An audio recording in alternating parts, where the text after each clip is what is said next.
How to save your mobile data while using Instagram on Android devices. Open your Instagram.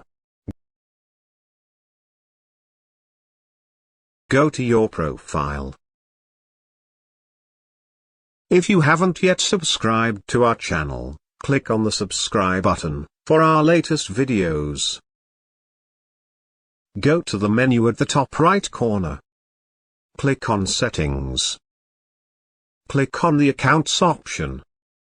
Scrolling down, you will see an option named Mobile Data Use. You will see your data saver turned off. Turn it on. You can also change the option to play higher resolution media. You can set it at your desired option. I'm setting it to be at never. That's it, and you can go back to the home page to enjoy Instagram with lesser data usage. Subscribe to Footprints for more similar videos.